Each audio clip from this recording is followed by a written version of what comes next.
Welcome back. So this is the portion of the show where we have the feature topic. Okay. And normally, we have the guest pick the topic, but I've been lazy. We was working on some things before the show, so I didn't have time to be prepared.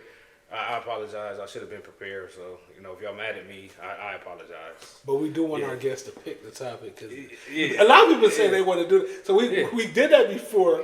So we're going back to do it. Yeah. So we're going to do it for this one episode. Yeah. Plus, it's our show. We do whatever we want to. Yeah. It's your own show. Yeah. So sue us. Okay, so we have 3 topics left. So I'm going to read these topics off, and whichever one you want to talk about, you can just go ahead and pick. Okay, so topic number 1. Can you recognize when you're the villain and not the victim? Ooh. Topic number 2. Have you ever been Pearl's clutch? Sorry. Topic number 2. Have you ever been rejected?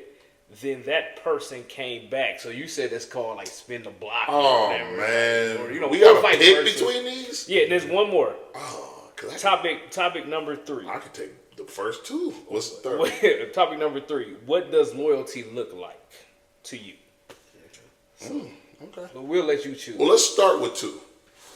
So we only do one. We only do one. Okay. Yeah. Well, so then we're gonna talk about the other 2 off camera. Because man, shoot. So because two is one of those that. So 2 is have you ever been rejected and then the person came back? Oh, the short answer is yes. So that's the one you're gonna talk about. Yeah. Oh, the short answer is yes, but it fits the industry that I work in. Okay. And I tell people all the time, you guys have to think about how that person is going to react to you because you're giving a person. Okay, so this is let me paint the picture. Okay. 8 out of 10 people that go to a trainer, me, anyone. Yeah. More or less, they're looking to lose weight. Yeah. Lose body fat, just change their look because they're not pleased. Yeah. But from a bigger to smaller. Once they achieve that, they're still the same person. So you're putting a new book cover over somebody that's lived that same story. Okay. So they don't just, not everybody. Everybody doesn't, that Buddy Love stuff from Nutty Professor, it's not as real as you think. Yeah. It's for some, but a small majority. You don't just automatically get confident. You don't automatically have a higher self-esteem. You're a lot more introverted based on, well, I remember how you treated me before. And so you walked up to that girl, you approached that guy, you just sat at the lunch table with people. I lived it. I lived it all. I lived stuff that I didn't even realize I lived until after the fact. You get yourself together, it's like, hey, how you doing? I was fine, just like I was fine a year ago. And then and the worst thing you can do is let that control how you handle it, because like someone like me, I went on a revenge tour. Wow. 2006 to about 2009.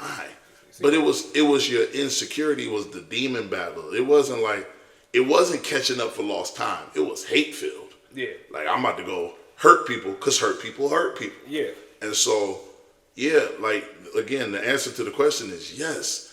The layout to that is people have to deal with that psychologically, because in the industry we deal with body dysmorphia. I have to deal with that with these girls this weekend. Yeah. After we get off stage, you deal with the loss of who you thought was your friend. Yeah. On that, you have to deal with the introduction of new people that now see value, and that's relationship, that's work. You have to be mindful of self. Okay, I'm on the 4th finger.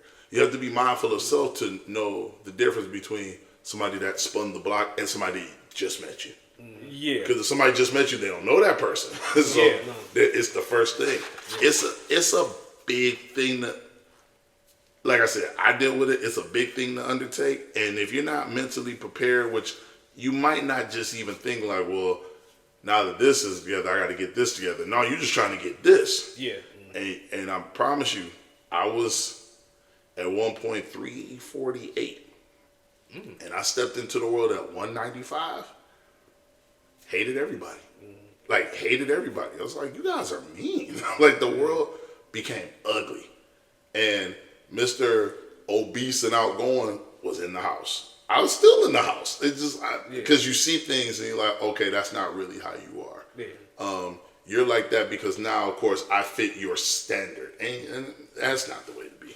It takes nothing to be nice to a person, no matter how they look, how they feel, because then we start bashing. Now, the other side to that, though, is I might be going off a little bit, but I'll bring it back. We have to stop normalizing the things that people...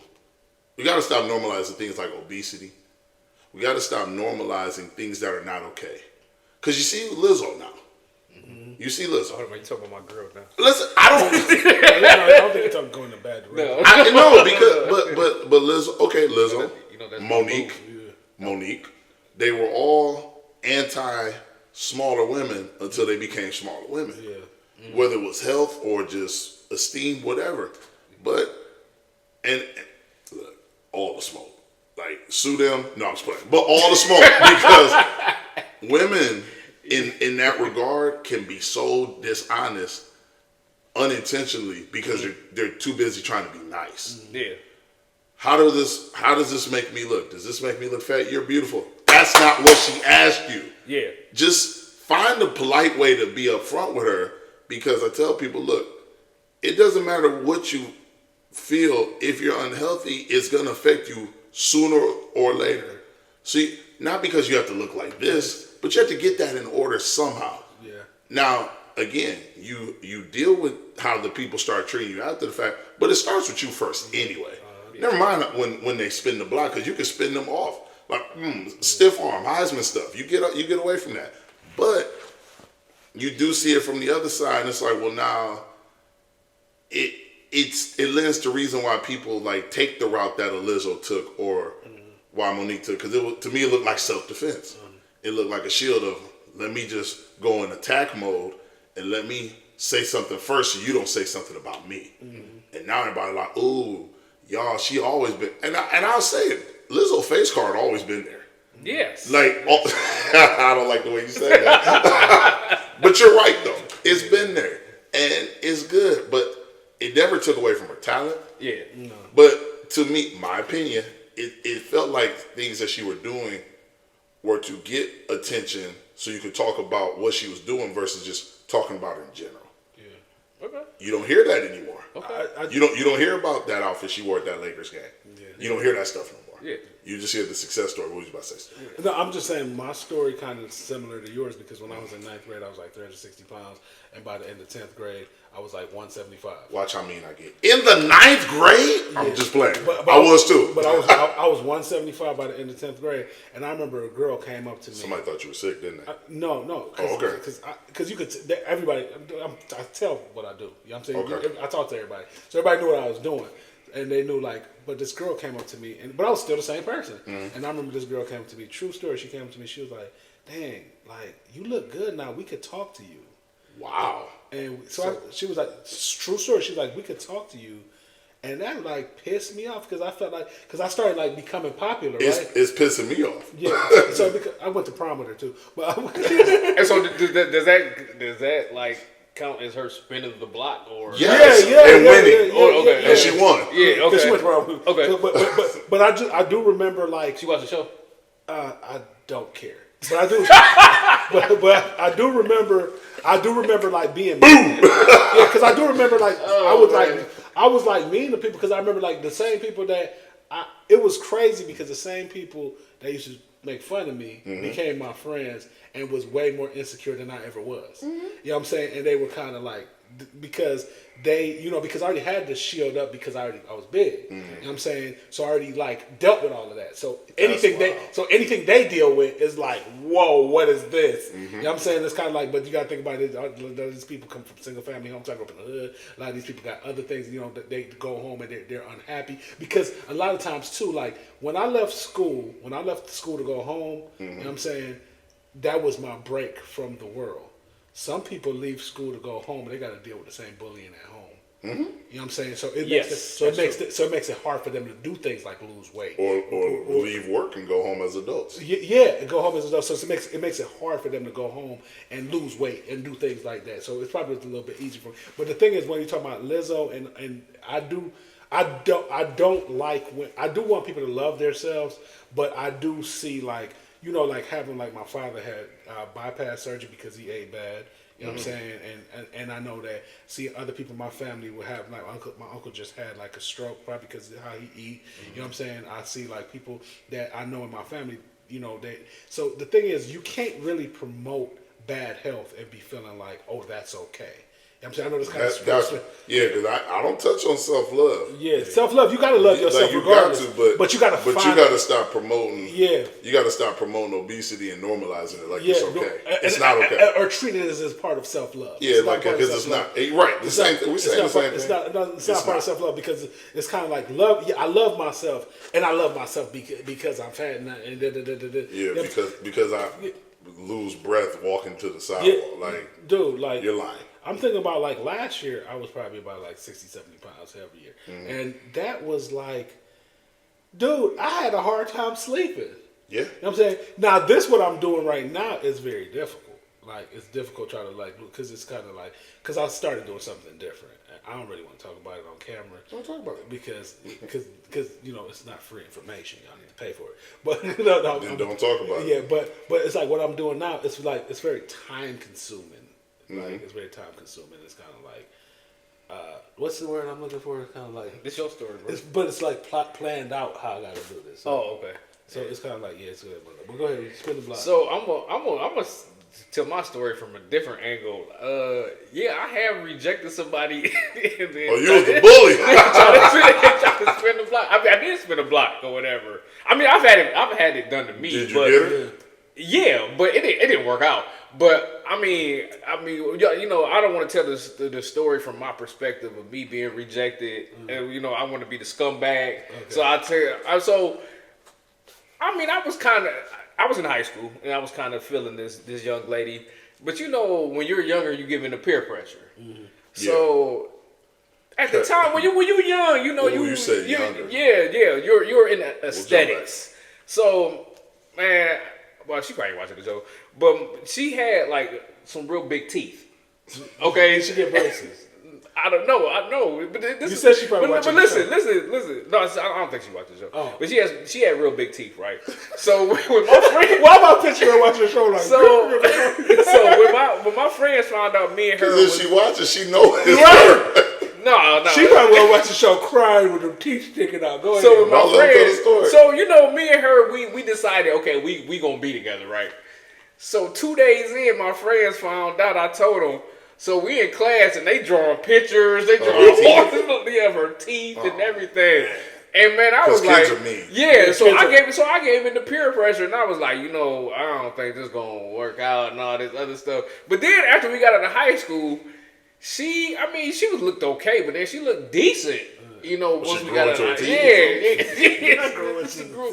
And so I spent the block. You can't grow it to your teeth. Yeah, so I spent the block, and I mean, we kicked it for a minute, but it didn't work out. But I mean, I did. It was just like, you know, when you're younger, you give in the peer pressure, and so I learned, like, even like dealing with that. Like, I'm like, man, from now on, man, I'm not caring what nobody else say. I'm just doing what I want to do. And if I'm feeling this young lady or if I'm feeling somebody or whatever, it's all on me. Forget what everybody else have to say. But man, they was ruthless. I mean, you learn that pictures out of high school is great because a lot of folks still doing it right now. Man, 40, 50 years old. That immaturity does not go with you. We go to gyms, right? And gyms is like a social club, just like, you know, like it's a healthy social club. And people like are very cliquey and very like, I exclude you and I exclude you and I invite you into my. You know, it's like that. Don't sit up here. Dude, no, because I got to lie for. I'm see. You're not like that, but no. Here's the thing. See, when you work at the gym, and you know, well, the people know you when they walk in, whether they know you or know who you are. You get the business and the info and the tea and all that stuff. You don't even want it. I don't want that information, right? Because it shows in my face. Mm-hmm. Oh, that's her. Wait, they here together. Like, I don't want the information. Yeah. Like, so, but I've always said. Clique is, to me, now an abused term because everybody don't like everybody and everybody ain't gotta like you. And people gravitate towards who they gravitate towards, but I don't as much see like the lunchroom thing. Like, you can't sit with us. I didn't say it wasn't there. I don't see it as much, but it's more so like, well, this is what we do, and then this is what we do.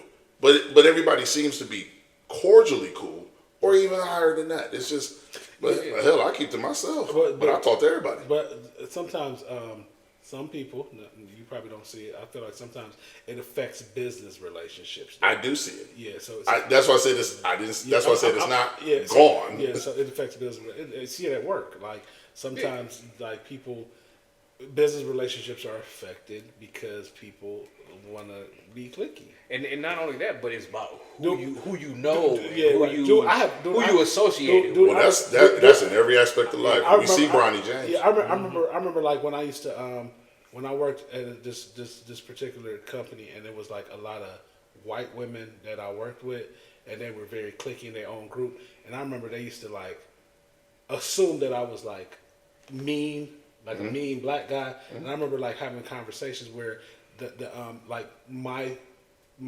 superior wasn't there, and like women telling my how mean I was on the phone because I'm monotone on the phone. And then like these are people that's on the same level as me. Why the hell are you listening to them, listening to my calls? And you know what I did right after she listened to all my calls?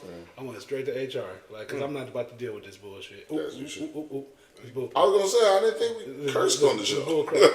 I gotta take that out. My bad. Okay. So you know we're gonna. Okay. Time schedule. Okay. All right. I mean. So I'll be the scumbag for the day. So you're not a scumbag. You learn. You be a scumbag if you still did it. No. I know everybody. I know everybody has a preference. Like I'm not every woman's preference. So I mean, you gotta be mature enough to understand. Yeah, I wish a lot of people would get that too. Another day. Watch that show Adolescence where they talk about 80% of the women only want 20% of the men. But we're gonna come back in the interview. Woo!